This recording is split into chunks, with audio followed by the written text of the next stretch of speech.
Tendre ennemi, chapitre 7. Une année s'était écoulée depuis la catastrophe aérienne qui faillit emporter presque toute la famille Yobo. Mélanie était retournée en Suisse, bien déterminée à n'en plus bouger avant longtemps. Roland avait réussi un triomphe avec la dernière collection de Originals. Joseph, Ornella et leurs enfants avaient rejoint le Canada. Quant à Tristan, il s'était marié avec Rachel, la nièce du président de l'Assemblée nationale, et il vivait à présent à Paris. En effet, Tristan avait obtenu l'emploi dont il rêvait à l'UNESCO.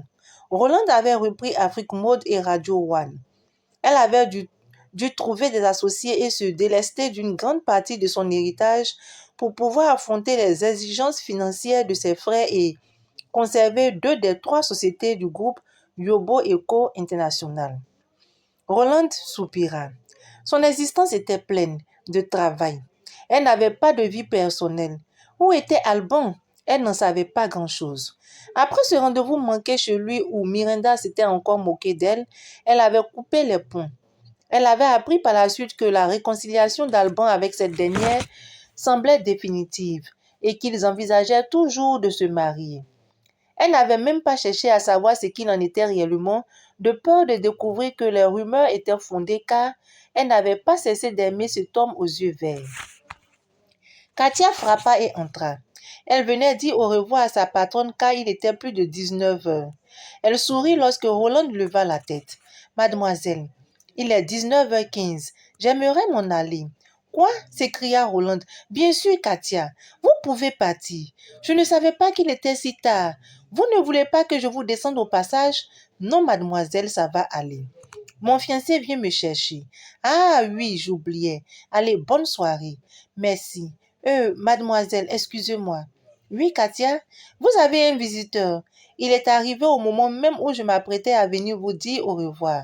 Je le fais entrer? » « Qui est-ce? » ?»« Alban Évry. Faites-le rentrer. »« Bien, mademoiselle. Bonne soirée et à demain. »« Bonne soirée, Katia. » Lorsqu'Alban entra, Roland eut toutes les peines du monde à s'arracher à son fauteuil. C'est lui qui s'approcha d'elle. Elle se leva enfin et se jeta dans ses bras. Ils s'étreignirent et s'embrassèrent à s'étouffer. Des larmes baignaient les joues de Roland. Elle ne savait pas par quels mots exprimer la joie qu'elle ressentait de revoir Alban. Lui ne disait rien, se contentant de desserrer son étreinte. « Alban, oh Alban !» s'écria-t-elle dans un sanglot. « Allons, allons, Roland chéri, calme-toi, je suis là. »« Où étais-tu tout ce temps? » ?»« Dans mon coin, chéri, tu m'as laissé le soin de deviner que tu ne comptais plus me revoir. »« Viens, asseyons-nous, lui proposa-t-elle. Il la suivit et prit place près d'elle dans le canapé. Il se sentait tout ragaillardi par l'accueil qu'elle lui avait réservé. Alban était réellement ému de retrouver Roland. Elle lui paraissait toujours aussi belle et désirable, mais il se défendit d'être amoureux d'elle. Cependant, il comptait toujours l'épouser. Comme elle ne disait plus rien, il décida de prendre la parole. « Roland, peux-tu m'expliquer pour quelle raison tu es sorti aussi brutalement de ma vie? Il y avait des choses qui m'empêchaient de continuer à te voir. Entre autres, la peur de tes frères qui n'hésitaient pas à ajouter des phrases jamais prononcées dans des interviews qu'ils avaient conservées dans leurs archives. Pardon, Alban, oublie cela. Je sais que la justice a tranché en ta faveur, mais oublie, je t'en prie. C'est bien à cause de toi, Roland, et maintenant que chacun est parti vivre sa vie, que fais-tu toi? Rien, je travaille, c'est tout, c'est tout. Roland, ne crois-tu pas que ce soit le moment pour nous de nous unir? Une vive douleur éteignit le cœur de Roland. Elle ne savait si elle devait dévoiler à Alban le fond de sa pensée. Elle n'avait toujours pas oublié la scène avec Miranda. Combien comptes-tu en épouser à la fois? Tu as renoué avec Miranda, non? Tu me donnes rendez-vous chez toi, mais avant mon arrivée, tu te vautres avec elle dans le lit au point que, épuisé, tu t'endors avec la consigne de ne te réveiller sous aucun prétexte. Tu te fiches de moi, c'est ça? Comme tu me fais mal par de tels propos. Sais-tu que Miranda t'a joué la comédie? J'étais absent. Obligé de rencontrer un client, je n'ai pu me libérer à temps. À mon retour, Miranda était là et elle m'a juré que je n'avais reçu aucune visite. Depuis lors, tu ne m'as laissé aucune occasion de m'expliquer. Concernant mes rapports avec Miranda, j'avais effectivement essayé de renouer durablement avec elle, mais cela n'a pas été possible. Cette dernière expérience m'a prouvé qu'elle n'était pas le genre de femme qu'il me fallait. J'ai donc définitivement rompu avec elle. C'est toi que je veux pour épouse, Roland chérie. Je t'en prie, dis-moi oui, ajouta-t-il, heureux de voir que la jeune femme mordait à la part. Roland soupira. Devait-elle accepter? Elle n'en était plus si sûre. Elle ne désirait cependant qu'une chose, être l'épouse de cet homme. Mais l'aimait-il réellement? Elle avait peur, sans trop savoir pourquoi. Roland, donne-moi la réponse ce soir. Veux-tu m'épouser? Oui, Alban. Il a pris tout contre lui. Il semblait fou de joie. Des larmes se mirent à ruisseler sur le visage de Roland. Certes, l'impression d'être en train de commettre une bêtise ne la quittait pas, mais elle voulait Alban. Elle l'aimait et le désirait de tout son être. À qui vais-je demander ta main, Roland? Tu sais qu'ici, on ne se marie pas sans envoyer de délégation à la famille de la mariée. Pour une fois, on s'en passera. Mes parents paternels que je ne connais que de vue éprouveraient une joie de nous mettre des bâtons dans les roues. Oh, merci Roland. Grâce à toi, je suis un homme heureux. Je ne l'oublierai jamais. J'aimerais qu'on se marie à Paris et qu'on file sur le Maroc le jour même. Nous irons à Marrakech, qu'en penses-tu? Ce serait merveilleux. Dans 2 semaines, chérie, ma cousine Laurette qui sera en vacances en France pourrait nous arranger quelque chose dans ce sens. Tu sais, elle a beaucoup de relations à la mairie de Paris et le maire du 16e arrondissement est son ami personnel. Dans 2 semaines, d'accord, mais il faut que j'y aille avant cette date pour me préparer. Bien que ce soit une cérémonie intime, il faut un minimum. Pas de problème, chérie. Je t'offre le billet et ne t'avise pas de jouer les filles si bien élevées qu'elles refusent jusqu'au cadeau de leur fiancé. Ils éclataient de rire. Puis, Roland regarda mécaniquement sa montre avant de pousser un cri. Bientôt 21 heures. Elle s'empressa de se lever. Alban en fit autant. Il sortit de la société en se tenant par la main. Qu'est-ce qu'on fait? Questionna aussitôt Alban.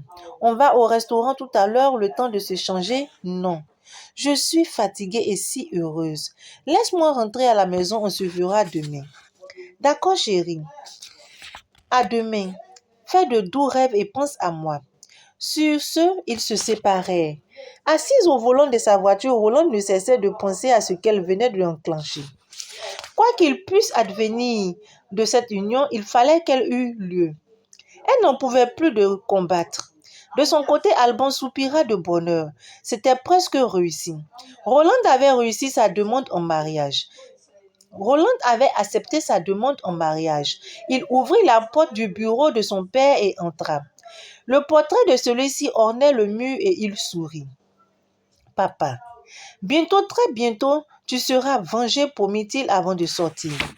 Une surprise de taille attendait Alban chez lui. Miranda, qui n'avait pas revu depuis longtemps et qu'il n'avait pas revu depuis longtemps et qui ne lui avait téléphoné que la veille, l'attendait au pied de l'immeuble. Dès qu'elle le vit, elle se précipita vers lui. Alban dut reconnaître qu'elle était toujours aussi belle et qu'elle lui faisait encore de l'effet. Cependant, il n'était plus question pour lui de continuer à la voir, et il avait été clair là-dessus depuis les échos des nouvelles frasques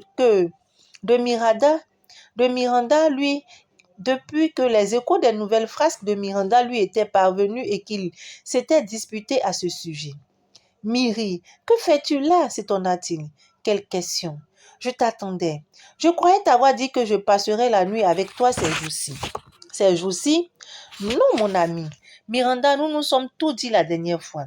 Et cela fait plusieurs mois. Pourquoi reviens-tu à la charge? Entre nous, rien n'est plus possible. Je ne peux pas vivre avec une femme qui s'imagine qu'elle doit coucher avec tous les directeurs généraux des sociétés pour qui elle compte travailler. Tu es brillante, compétente, efficace dans ton travail. Ne peux-tu obtenir tes contrats seulement grâce à ces qualités?